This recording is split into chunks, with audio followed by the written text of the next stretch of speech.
अल्लू अर्जुन की film Pushpa the rise के sequel Pushpa 2 the rule ने बीते दिन यानी 5 दिसंबर को सिनेमाघरों में दस्तक दी।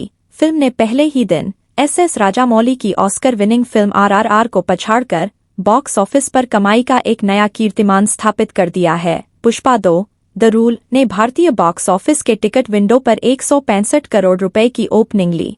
इस तरह इसका टोटल 175.1 करोड़ रुपए हो गया। कलेक्शन के हर एक भाग पर गौर फरमाएं तो इसने तेलुगु में 95.1 करोड़ रुपए, हिंदी में 67 करोड़ रुपए, तमिल में 7 करोड़ रुपए, कन्नड़ में 1 करोड़ रुपए और मलयालम में 5 करोड़ रुपए की कमाई की है।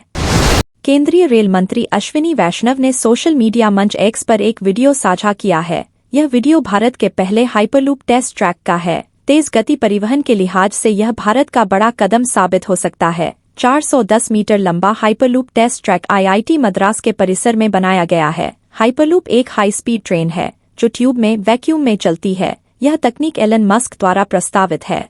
हाइपरलूप ट्रेन की अधिकतम गति 1000 किलोमीटर प्रति घंटे तक जा सकती है। यही वजह है कि अगर सब कुछ सही रहा और भारत में हाइपरलूप ट्रेनों की शुरुआत होती है तो इससे देश में परिवहन का पूरा ढांचा ही बदल जाएगा।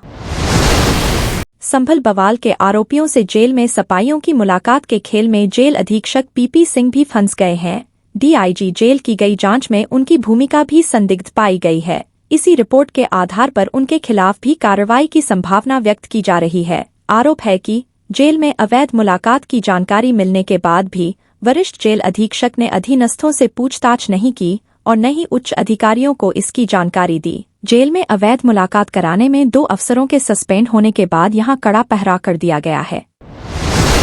भारतीय रिजर्व बैंक की मौद्रिक नीति समिति ने 3 दिनों तक चली बैठक में रेपो रेट को एक बार फिर 6.5% पर बरकरार रखने का फैसला किया है। RBI गवर्नर ने कहा कि यह फैसला MPC के सदस्यों ने 4:02 के बहुमत से लिया है। रेपो में फरवरी 2023 से कोई बदलाव नहीं किया गया है। RBI गवर्नर के अनुसार केंद्रीय बैंक की पॉलिसी का लोगों के जीवन पर असर पड़ता है। RBI का पहला काम महंगाई को कंट्रोल करना है। भारतीय रिजर्व बैंक की मौद्रिक नीति समिति ने नीतिगत ब्याज दरों में कोई बदलाव नहीं किया है।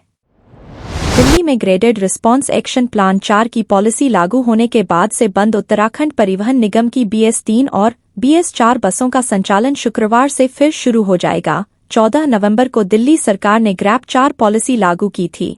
इसके बाद उत्तराखंड परिवहन निगम की 194 सामान्य और 27 वोल्वाई बसों का संचालन ठप हो गया था। इससे दिल्ली जाने वाले यात्रियों को परेशानी उठानी पड़ रही थी। 22 दिन बाद सुप्रीम कोर्ट के आदेश के बाद दिल्ली सरकार ने रोडवेज बसों पर लगाई गई पाबंदियां हटा दी हैं। दिल्ली के रोहिणी इलाके में स्पेशल सेल और बदमाशों के बीच मुठभेड़ की खबर है। मुठभेड़ में 2 बदमाशों के पैर में गोली लगी है। इन आरोपियों पर मुंडका इलाके में अमित नाम के एक युवक की हत्या का आरोप है। पुलिस ने दोनों बदमाशों को मुठभेड़ में गिरफ्तार कर लिया है। रोहिणी में स्पेशल सेल ने जिन लोगों बदमाशों को गिरफ्तार किया है वह टिल्लू गैंग से जुड़े हैं। दोनों ने अमित लकड़ नाम के शख्स की हत्या की थी। जिन आरोपियों को गिरफ्तार किया गया है उनके नाम अंकित और खेला बताया जा रहा है।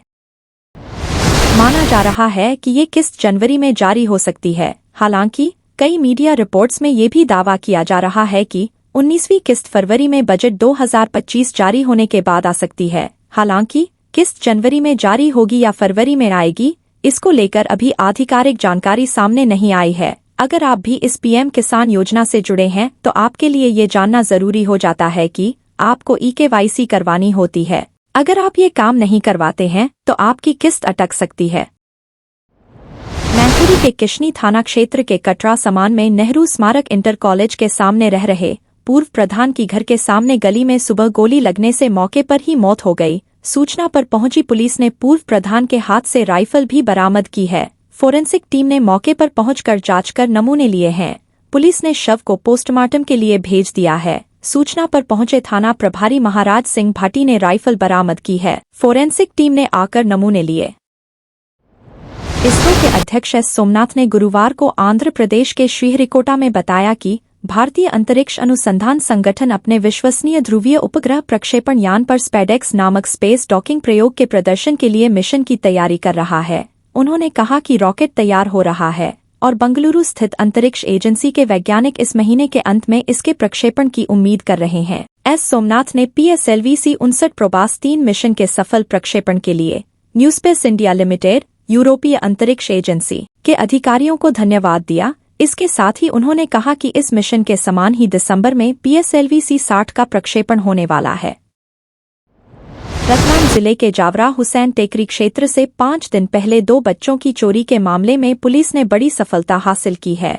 पुलिस ने दोनों बच्चों को दस्तयाब कर 7 आरोपियों को गिरफ्तार किया है। जानकारी के अनुसार रतलाम जिले की जावरा तहसील के औद्योगिक थाना क्षेत्र स्थित हुसैन टेकरी मेला मैदान में झोपड़ी में रहने वाली 1 साल की बच्ची और 8 साल के बच्चे का 30 नवंबर को अज्ञात बदमाशों द्वारा अपहरण कर लिया गया था। टीम ने राजगढ़ जिले के ब्यावरा से आरोपियों के कब्जे से अपहरित बालक और बालिका को सकुशल बरामद कर परिजनों को सौंप दिया।